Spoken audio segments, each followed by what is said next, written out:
Aujourd'hui, je vous partage comment fabriquer ce gadget de bureau qui est une station de charge sans fil pour nos téléphones avec témoin lumineux qui s'adapte en fonction de la charge. Ce côté grille-pain est pratique car il cache en quelque sorte le téléphone, ça réduit les distractions. Bienvenue sur cette nouvelle chaîne YouTube où vous retrouverez des tutos accessibles que vous pouvez refaire chez vous. N'hésitez pas déjà à vous abonner et je vous parle un petit peu de la chaîne en fin de vidéo, j'ai pas mal de choses à vous dire.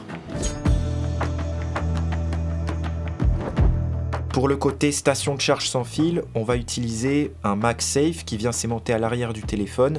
Ça implique d'avoir un téléphone du coup compatible, mais voilà, je pense que sur les dernières versions, c'est quasi le cas pour tous. Ensuite, pour le témoin lumineux, on va utiliser le célèbre bandeau LED WS2812B qui fonctionne en 5 volts et qui est un bandeau adressable où l'on peut allumer les LED individuellement. Je vous laisse d'ailleurs une vidéo tuto que j'avais réalisée il y a quelques années sur ce composant qui peut beaucoup vous aider, donc je vous le laisse en fiche juste ici, vous pouvez aller voir ça. Ensuite, pour déterminer la charge du téléphone, l'astuce c'est de regarder au fil du MagSafe. L'idée ça serait de regarder combien de courant circule à l'intérieur du fil, un petit peu comme si on viendrait brancher un ampère-mètre, et comme ça on peut récupérer cette information et l'interpréter pour jouer avec notre bandeau LED. Ici je vais utiliser donc une sorte de petit ampère-mètre qui est un capteur de courant. Sa référence c'est le INA 219, on en trouve vraiment pas cher sur AliExpress. Enfin, pour faire fonctionner tout ça, il nous faut bien sûr un microcontrôleur. On pourrait utiliser les célèbres ESP32 que j'utilise souvent pour rendre l'objet connecté, mais ici je vois pas forcément l'intérêt, donc on va simplement utiliser un Arduino Nano classique. On en trouve aussi très facilement sur AliExpress pour pas cher. Moi c'est vrai que j'aime bien mettre un petit peu plus cher pour avoir le port USB-C, je trouve ça bien plus pratique que utiliser des câbles USB micro, etc. qui sont assez embêtants à utiliser. Une fois que l'on connaît les composants qu'on va utiliser, la prochaine étape c'est d'établir le schéma électrique complet pour pouvoir ensuite le reproduire dans le réel. Pour faire simple, on fait toujours composant par composant et ensuite ça nous fait le schéma global. Là on peut commencer par exemple avec le bandeau LED, c'est assez simple et intuitif à brancher, il y a 3 broches, l'alimentation, à savoir le 5 volts et la masse reliée à notre Arduino, et enfin la broche digitale qu'on vient brancher sur l'une des broches digitales de l'Arduino. De préférence, on évite la 0 et la 1 parce que c'est les ports utilisés par le port série et ça peut être embêtant ensuite quand on est sur notre PC et qu'on utilise ce fameux moniteur série. Voilà, ça va pas forcément fonctionner. Ici, on est donc par exemple sur la broche D2. Petite remarque aussi, puisque là on utilise un bandeau LED qui n'est vraiment pas très grand, il n'y a pas forcément besoin de faire une petite étude de dimensionnement pour savoir si l'alimentation fournie via les 5 volts de l'Arduino seront suffisants pour allumer toutes nos LED. En général, quand on utilise une dizaine de LED, voire moins, il n'y a pas besoin de se lancer dans des petits calculs. Ici, ça sera entièrement suffisant de passer par le 5 volts de l'Arduino. Pour ce composant, il n'y avait que 3 broches, assez simples à brancher, mais bien sûr, quand on ne sait pas comment le faire, on va regarder à la documentation technique du composant. On retrouve ça souvent dans la description du produit AliExpress si on a acheté sur le site, et on peut bien sûr aussi s'aider de montages existants qu'on a trouvé sur Google ou même avec l'IA comme Perplexity par exemple qui peut être un très bon appui. Ensuite on va réaliser le branchement du capteur INA 219 qui lui, comme un ampère-mètre, doit se brancher en série. Ça veut dire qu'on va devoir couper notre câble MagSafe pour l'intercaler dans le flux de courant d'électrons. Ici pour les broches de data, on va devoir utiliser 2 fils différents qui vont venir se brancher sur les ports I2C de l'Arduino, car c'est le protocole utilisé pour ce composant. Donc on vient brancher la broche SCL du composant sur la broche SCL de l'Arduino, et la même chose pour la broche SDA. Attention à bien regarder la documentation de votre microcontrôleur pour repérer ces broches SCL et SDA. Moi, elles sont sur la broche A4 et A5. Pour terminer, on va relier les fils noirs du câble du MagSafe à notre montage, ça correspond à la masse.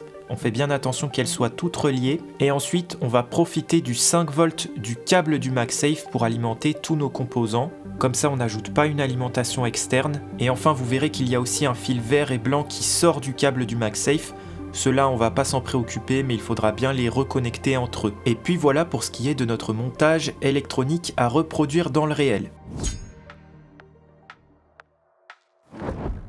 Pour la partie électronique programmation, bien sûr, je vous transmettrai le code complet en description, mais je vous encourage quand même à tester vos composants pour être sûr qu'ils fonctionnent. Moi, j'aime bien utiliser un Arduino Uno et une breadboard, et quand je connais la librairie que je vais utiliser, je viens la chercher sur l'Arduino IDE, je vais dans les 3 petits points et j'utilise les exemples à disposition. Comme ça, je suis sûr d'avoir un exemple de base qui va fonctionner. Bien sûr, il faut renseigner les bons pins sur lesquels on a branché. Et ici, en tout cas, ça marche pour mon bandeau. Ensuite, je suis venu tester le capteur INA219. J'ai fait un petit montage sur breadboard. Je coupe le câble du MagSafe. On dénude le câble ainsi que les petits fils. Et là, je vais juste utiliser le câble rouge. Tous les autres, je vais les reconnecter entre eux via de la soudure. Ici, c'est juste pour tester le composant. Je branche au Mac et puis je teste que mon téléphone charge toujours. Ici, c'est tout bon.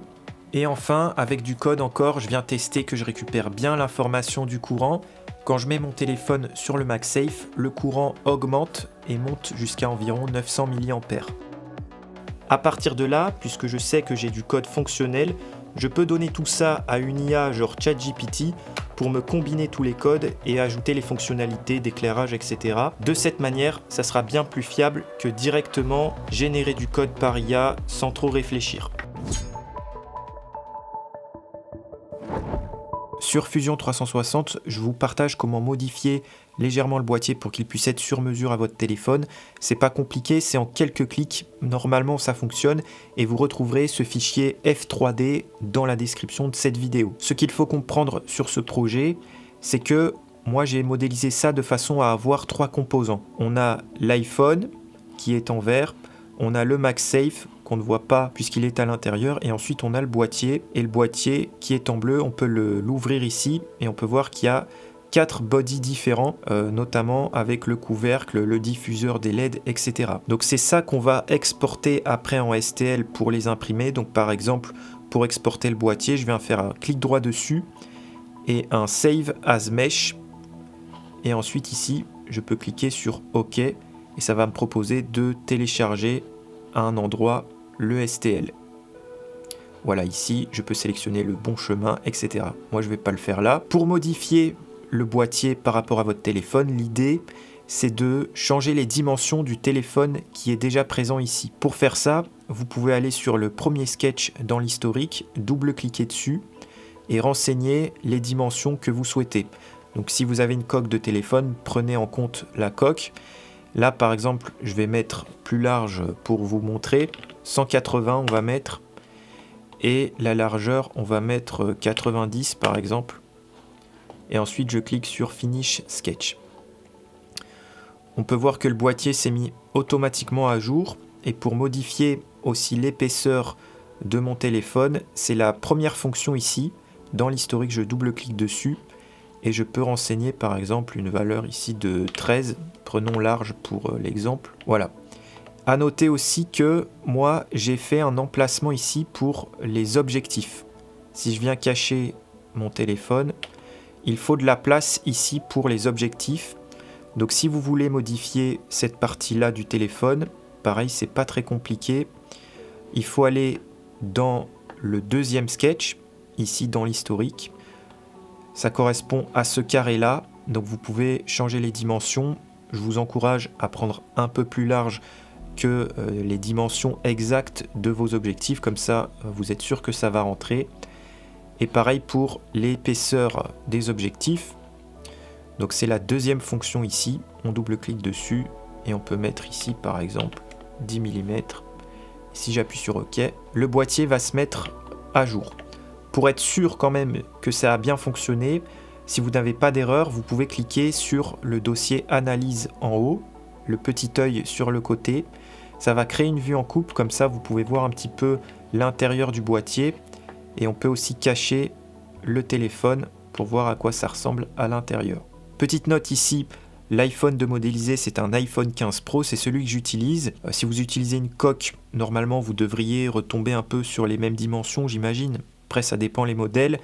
Par contre, si vous avez un téléphone plus petit et que vous mettez des dimensions ici plus petites, on va mettre 130 sur la longueur et la largeur, on peut mettre 60 par exemple. Si je fais un Finish Sketch, il est possible que vous ayez des erreurs. Alors là, pour le coup, j'ai de la chance, ça a bien fonctionné. Mais si je prends une dimension en longueur encore plus petite, par exemple à 100 mm, on peut voir que voilà, le boîtier commence un petit peu à faire n'importe quoi. Donc évidemment, Fusion 360 a ses limites. Donc je suis désolé si vous avez vraiment des tailles vraiment très petites ou spécifiques. Après, si vous avez juste que quelques avertissements sur la droite ici, vous pouvez reparcourir l'historique. Là où il y a des fonctions qui sont en orange ou en rouge, vous pouvez double-cliquer dessus et rappuyer sur OK, ici, sur le OK de la fonction. Et normalement, si elle redevient normale, eh bien c'est qu'il a réussi un petit peu à corriger le problème. Si ça vous intéresse de savoir modéliser par exemple ce genre de boîtier sur mesure, que tout s'organise bien automatiquement, n'hésitez pas à checker mon cours sur Fusion 360 disponible sur abregeacademy.com. Une fois les fichiers STL d'exporter, c'est parti pour impression. Ici, on imprime le boîtier à la verticale et si vous n'êtes pas complètement sûr des dimensions, n'hésitez pas à utiliser du filament bas de gamme et des hauteurs de couche assez épaisses. Le boîtier que vous voyez là, c'était une V1 pour être sûr que les dimensions soient correctes. Ensuite, j'ai imprimé une V2 où le MagSafe vient se mettre à l'arrière du boîtier. Ici, je viens le coller d'ailleurs avec un peu de colle forte, mais sur la V3 que vous allez avoir, le MagSafe se met depuis l'intérieur pour avoir une meilleure connexion avec le téléphone. Ensuite, on peut faire notre petit montage électronique avec de la soudure.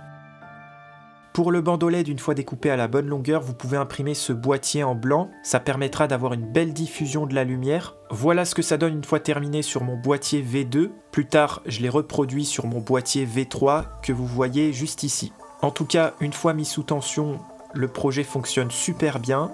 La charge du téléphone fonctionne ainsi que les LED. Il manque plus qu'à fermer le boîtier avec des vis et des inserts. Et on peut ensuite fixer le boîtier un petit peu où on veut. Ici, moi j'ai mis du double face pour le mettre sous mon bureau. Une fois fixé, je peux maintenant profiter de ma création et je l'espère que je serai moins attentif aux notifications de mon téléphone.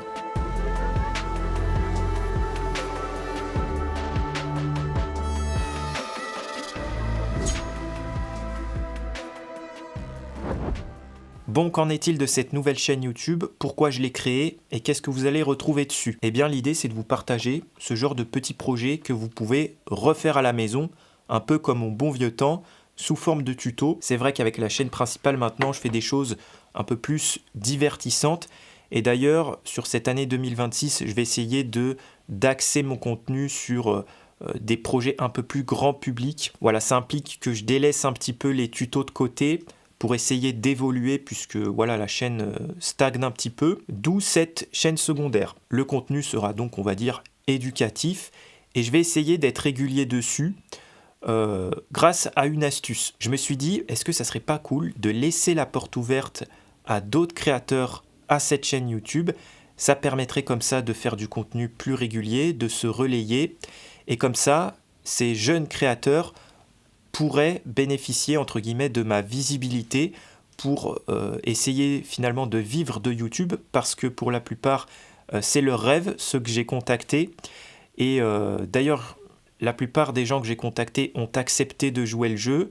Je crois qu'on est 5 ou 6 au total, donc c'est une super nouvelle. Pour moi ça me permet aussi de collaborer avec de nouvelles personnes, de transmettre un petit peu ce que j'ai appris sur ces 5 dernières années et aussi pour vous.